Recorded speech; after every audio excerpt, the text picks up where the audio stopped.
Welcome to Facts TV News, where everything is true. Black River lockup escapee killed in Manchester confrontation with cops.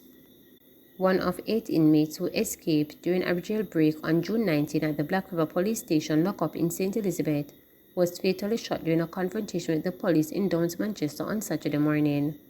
Residents named the deceased as Dean Simpson, a resident of Turnatop in St. Elizabeth. He was in custody for robbery with aggravation. Senior police sources said Simpson is also suspected to have been involved in several armed robberies and murders committed in Manchester in recent weeks. Residents of Downs say Simpson was known as a troublemaker in the community. At least, we have some peace of mind going into the Christmas, a resident stated. A police source said about 1 a.m., there was a confrontation between Simpson and the police near a nightclub reportedly held up by Simpson. Police responded and Simpson reportedly opened fire. The gunfire was returned and he was hit. A firearm was seized. He was pronounced dead at hospital. In recent months, 2 other escapees were recaptured. They are Richard Brown and Kenneth Stewart. Another escapee, Alric Hutchinson, was found dead in September. Those remaining at large are 31-year-old Oral Cole from Comfort Hall, Manchester, 34-year-old Onward Hines from Maroontown, and 25-year-old Javon Sims from Copperwood. Both of these persons are from St. James. Demar Williams from Governor Heights in Spanish Town, St. Catherine. Crocodile captured in Golden Grove, St. Thomas. Residents in St. Thomas captured a crocodile in floodwaters along the Hardley to Golden Grove Main Road on Saturday. Information reaching the reporter is that the reptile was seen in the water as it was receding. They handed the crocodile over to the relevant authorities after it was captured. JDF rescues man in respiratory distress in Guava Ridge, St. Andrew. The Jamaica Defense Force JDF Air Wing and medical personnel from the Health Services Corps on Saturday morning carried out a casualty evacuation of a 42-year-old man who was in respiratory distress in the Guava Ridge area of Mavis Bank, St. Andrew. The JDF says the man was suffering from asthma complications and was in need of urgent transportation from the area to the hospital. He was airlifted to the University Hospital of the West Indies for treatment. A major landslip bridge resulting from this week's heavy rain has rendered the major road to Guava Ridge area impassable. On Friday, the JDF also had to rescue 24 people from water flooded in St. Thomas. The JDF noted that the search and rescue occurred at the intersection of Amity Hall and Golden Grove in eastern St. Thomas. Government providing relief assistance. The government is providing relief assistance as assessments continue to determine the full impact of the severe weather system, which affected the island on November 16 and 17. Minister of Labour and Social Security Pernell Charles Jr., who was speaking during a tour of communities in East Rural St. Andrew on Saturday, said that supplies have been delivered and assessments are ongoing to help those in need. He said that focus has been placed on the most vulnerable in St. Thomas and Clarendon. We have been out since Friday making assessments, receiving information, delivering packages, mattresses, and other items that are required for persons who are in need, the minister stated. Now we're here in East Rural St. Andrew, where there is clear extensive damage and anticipate extensive need for support. We expect that we will need to receive information, make the assessments, and do all that we can to give as swift as possible a response, Pernell Charles Jr. added. The weather system produced heavy rains and strong and gusty wind, especially over southern and eastern parishes. Jamaica was placed on a tropical storm watch with a flash flood warning announced for low-lying and flood-prone areas. There have been reports of landslides and flooding in several parishes.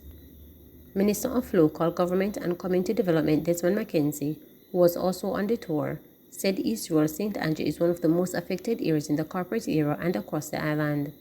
It is fair to say that East Rural St. Andrew has sustained extensive damage in terms of landslippage.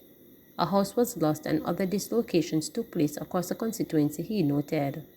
Meanwhile, Member of Parliament for the area Juliet Holness informed that more than 30 landslides were reported across the constituency, rendering some roads impassable. She said the divisions of Mavis Bank and Garden Town sustained landslides as well as road blockages. Having suffered from the onset of rainfall and then a subsequent earthquake, and then this last 2 days of rain, we have seen the most damage our constituency has ever sustained, she pointed out.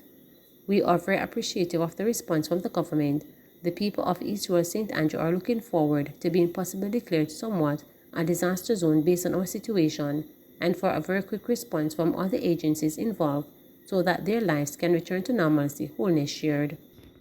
The touring party also included Minister without portfolio in the Office of the Prime Minister with responsibility for information Robert Morgan, Deputy Mayor of Kingston Councillor Winston Ennis, and representatives from the state agencies including the Office of Disaster Preparedness and Emergency Management, National Works Agency, the Jamaica Fire Brigade, and the National Water Commission.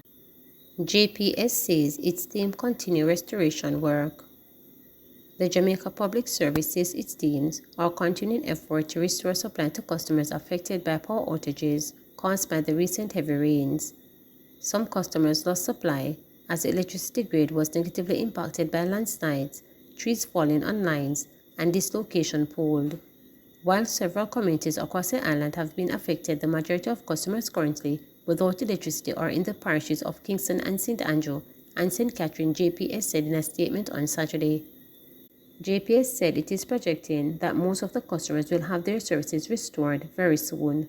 However, the company said it may take longer to get some areas because of the challenging terrain and limited access.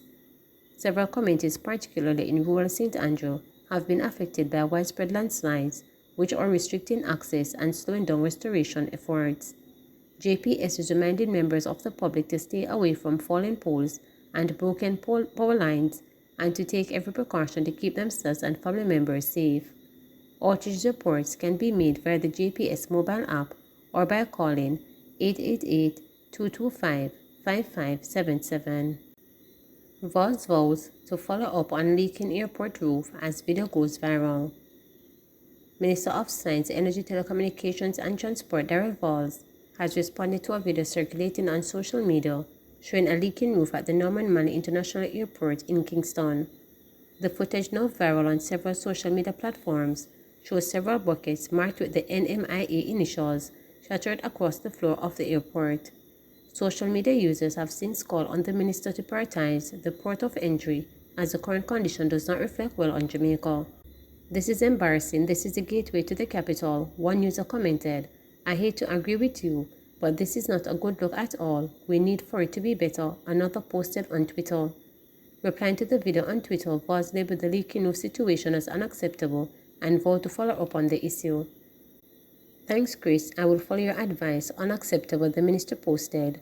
His response comes on the heels of the revelation that a revised concession agreement between the government and PAC Kingston Airport Limited for the operation and maintenance of Norman Manley International Airport is now in effect and should ease costs over the running of the entity and the infrastructure.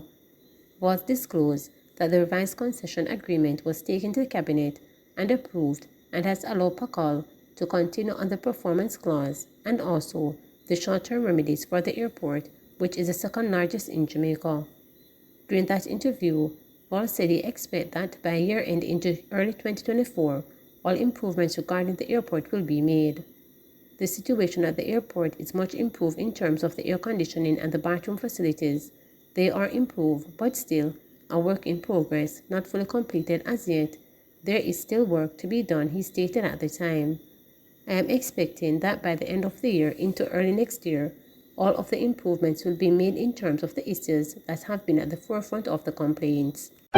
Please remember to subscribe, like, share, and click the notification bell